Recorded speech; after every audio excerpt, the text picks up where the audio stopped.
Milan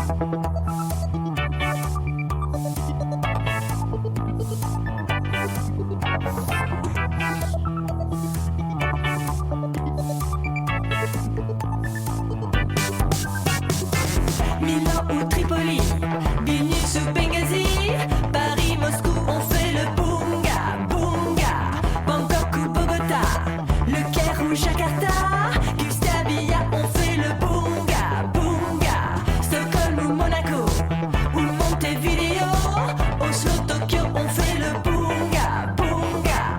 Lima ou Luxembourg. How can I Habermas you if I can barely Habermas myself?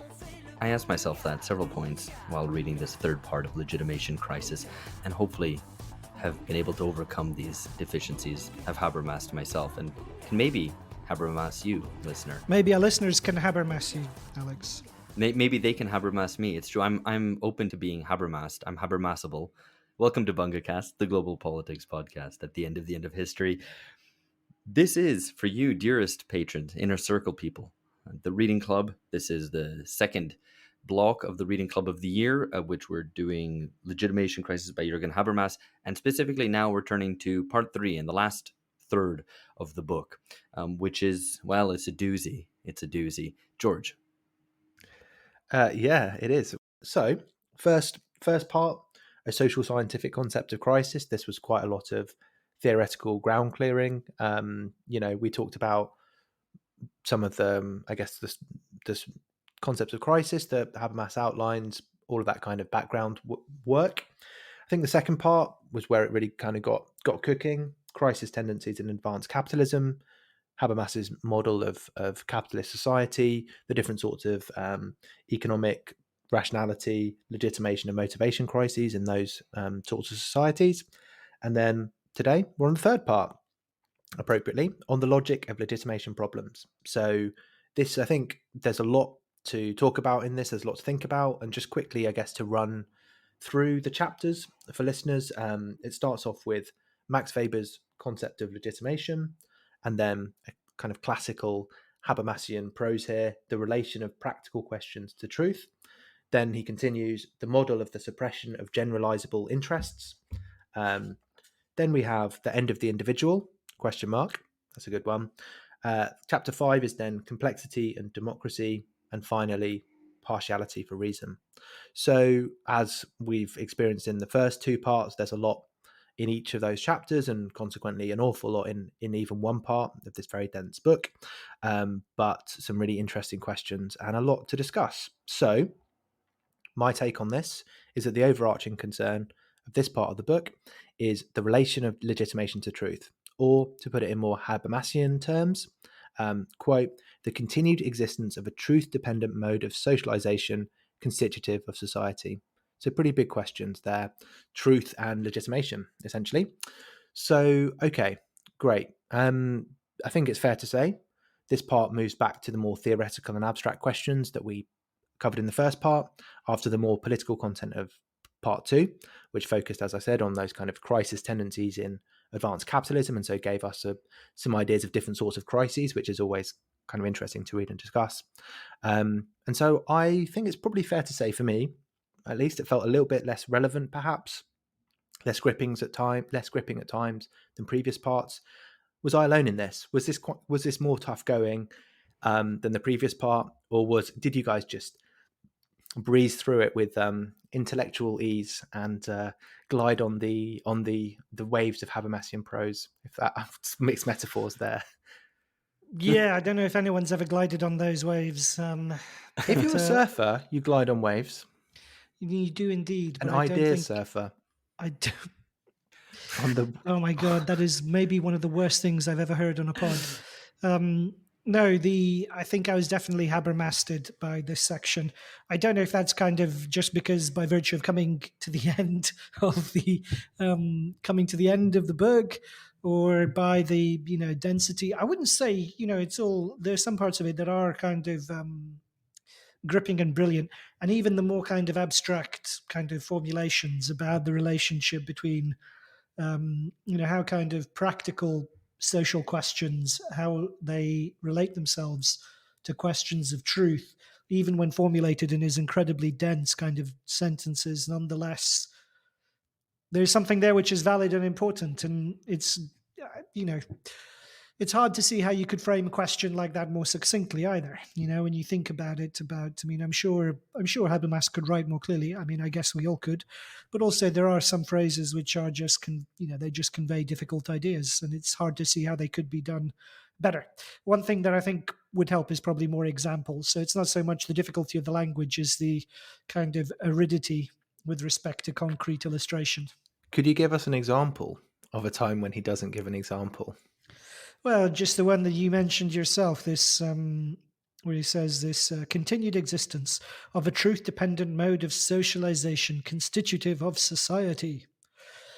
Or when he talks about normative structures, right? What is a normative structure? You've got to read that a few times. Yeah, indeed. Yeah. You've got to read that a few times to understand what's being said there. Yeah, I think you're always like teetering on the brink of comprehension and complete, like being completely in the dark.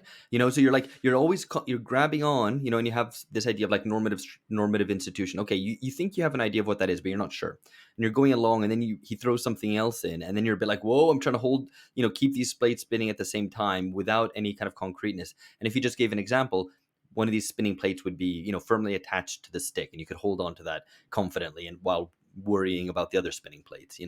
I think there's basically like three things that make this really difficult, in my opinion. I think one is the level of abstraction that he's dealing with, and that he's working at, which I think to a certain extent there's no getting away from that, and because he's trying to be fairly comprehensive about how society functions, about how social systems function. The other thing is that he's often turning inward to and this is certainly the case in the third part, turning inward to academic debate. So he's dealing with and engaging with systems theory, with particularly the work of Niklas Luhmann. And you're like, okay, but I don't know the work of Niklas Luhmann well. I don't know what Habermas's position is with regard to it. And even reading the debate that Habermas sets up between himself and Luhmann, you're still not entirely sure what the stakes are. Why don't you know the work of Niklas Luhmann? Well, he's a luminary of social theory. I know, but I just never really came across it. You're a podcaster. University. It's your job to be informed about these things. Systems theory is not really kind of big in the social sciences nowadays. So it's, bear in mind, I came, for me, it was like social constructionism was the hot thing, not systems theory. And, you can debate the merits and demerits of each and in respect to each other. But anyway, the point being is that, in part 2, it was juicy because he turns outwards to talk about society. And in part 3, it goes back into this debate.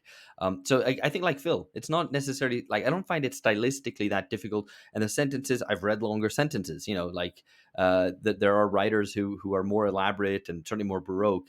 It's just that it's very arid. And again, it's like the lack of examples. You're not really ever certain if you know 100% that the image you have in your head corresponds to what Habermas is trying to communicate to you, which is maybe a lesson in communicative ethics. Jurgen, Very, very good. No, I think there is a strength and a weakness to not giving any examples, which is that if you get on a roll mentally, you can put in your favorite example and you can build something quite interesting in your own head almost. But no, I think, it is incumbent on us a little to simplify or to kind of grapple with some of the political stakes of this. And one thing which I was thinking about a little bit was, is this all about, like, are we living in a post-truth society? This would be the kind of headline grabbing kind of opinion piece way to put it. I'm not sure Habermas would be the person to write that particular opinion piece, but it's almost like, is the structure by which we legitimate societies today completely independent of truth? Which is a $10 word way of saying, are we living in a post-truth society? If we are, then that's kind of, makes things easier for us discussing this book, because we can say anything. We don't have to be right or wrong. But no, that's a bit. I'm not sure that's what that means. No, but it's. I mean, I think that's kind of what he's driving at, right? The social structures, are they dependent on truth to socialize individuals? Is that how we can constitute society through our interactions? And it's it is a genuinely profound question. I suppose the reason I flinched... My question or Habermas's question? Obviously Habermas's question, or yours. Oh, so close. The reason listeners won't have obviously seen this, but the reason I flinched when you said post-truth, George, is only because I think, the idea of all that post-truth stuff is limited to the discourse. Well, which is to say, it's about kind of understood as a matter. It's understood as a matter of kind of people's relationship to media. Whereas in this context, he's talking about not about assimilation of information or whether we're assimilated to information or whatever, but rather socialization more broadly conceived, which encompasses kind of social structures, psychological transformation, psychoanalysis, psychoanalytic concepts, as well as political integration, and whether or not any of those processes have a basis in truth. And, so it's just, I suppose it's not unrelated to those questions of post-truth that we kind of people bat about today, but it's also a bigger kind of vista on them. Yeah, no, I mean, also post-truth is the way it's discussed. It's personalized, whereas Habermas's concern is very impersonal. So it's about today post-truth. Yeah, it's a really important Are these point, claims makers telling the truth? Yeah. Do they have the proper responsibility with regard to truth? Are people being suckered by the truth? But it's all about individuals whether believing or telling untruths. It's about management, in effect. Yeah. Well, hello, listener. I hope you like what you're hearing. It's a short excerpt from an episode that's available only to subscribers. Want to support BungaCast and get at least 2 original episodes a month? Sign up at patreon.com/BungaCast right now. $5 a month patrons get access to exclusive episodes like our in-depth analyses of present history. The big stuff that's happening right now. As well as chats with our regular guests, extended interviews with the key thinkers trying to understand our world today, and much more. For $10 a month, you join the BungaCast Reading Club, the place for those of us who are serious about equipping ourselves with the necessary intellectual tools for understanding the world and seeking to change it. Phil, George, and myself, Alex, look forward to seeing you there. Patreon.com/BungaCast.